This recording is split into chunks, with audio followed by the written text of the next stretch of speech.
നിമിഷം തോറും മാറുകയാണ്. അതിൻ്റെ പ്രതിഫലനം ജീവിതവുമായി ബന്ധപ്പെട്ട എല്ലാ സന്ദർഭങ്ങളിലും കാണാം. പ്രത്യേകിച്ച് ആളുകൾ സന്തോഷത്തോടെ ഒത്തുകൂടുന്ന വിവാഹം പോലുള്ള ചടങ്ങുകളിൽ കാലത്തിനൊപ്പമല്ല, കാലത്തിന് മുന്നേ ഓടുന്ന കാഴ്ചയാണ് ഗുരുവായൂരിലെ ഒരു വിവാഹ ചടങ്ങിൽ കണ്ടത്. വരനും വധുവും കല്യാണത്തിൻ്റെയും ചടങ്ങുകളുടെയും തിരക്കിൽ അവരെ ബുദ്ധിമുട്ടിക്കാതെ തന്നെ അവർക്കൊപ്പം ചിത്രമെടുക്കാൻ ഇതാ വധൂവരന്മാരുടെ കട്ടൗട്ടുകൾ. തിരക്ക് വേണ്ട, എല്ലാവർക്കും ചിത്രമെടുക്കാം. പെണ്ണിനെയും ചെക്കനെയും അവിടെയും കാണാം, ഇവിടെയും കാണാം. അവർക്കും സന്തോഷം, കല്യാണം കൂടാനെത്തിയവർക്കും സന്തോഷം. ഒറിജിനൽ ആണെന്ന് തോന്നിക്കുന്ന മിടുക്കോടെ ഫോട്ടോ എടുക്കുന്ന കലാകാരന്മാർ കൂടി ചേർന്നാൽ സംഗതി പൊളിക്കും. ഗുരുവായൂർ പുത്തൂർ വീട്ടിൽ ജിഷോ ഷീജ ദമ്പതികളുടെ മകൻ ഗ്രേസ് ജെ പുത്തൂരിൻ്റെയും വാടാനപ്പള്ളി പള്ളിക്കുന്ന് തെക്കുംപുറം ഡേവിസ് സീന ദമ്പതികളുടെ മകൾ ഡയാന തെരേസ ഡേവിസിൻ്റെയും വിവാഹമാണിത്.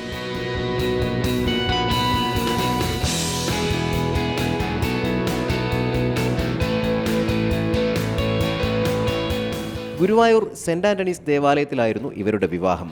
ചടങ്ങുകൾ വൈകിയതിനാലാണ് വിവാഹ സൽക്കാരം നടക്കുന്ന ഗുരുവായൂർ ടൗൺ ഹാളിൽ വധൂവരന്മാരുടെ കട്ടൗട്ടുകൾ വച്ചത്. പലർക്കും ഈ കട്ടൗട്ട് ദമ്പതികൾ ആദ്യം കൗതുകമായിരുന്നുവെങ്കിലും പിന്നീട് ചിത്രങ്ങൾ പകർത്താനുള്ള തിരക്കായി. സംഗതി വലിയ സംഭവം പോലെ പറയുന്നുണ്ടെങ്കിലും ഇപ്പോൾ ഇതൊക്കെ പതിവാന്നേ. Zee Malayalam news, Thrissur. പുതിയ വാർത്തകളും വിശേഷങ്ങളും ഇനി വിരൽ തുമ്പിൽ. എല്ലാ ഡിജിറ്റൽ പ്ലാറ്റ്ഫോമുകളിലും ഇപ്പോൾ സീ മലയാളം ന്യൂസ് ലഭ്യം.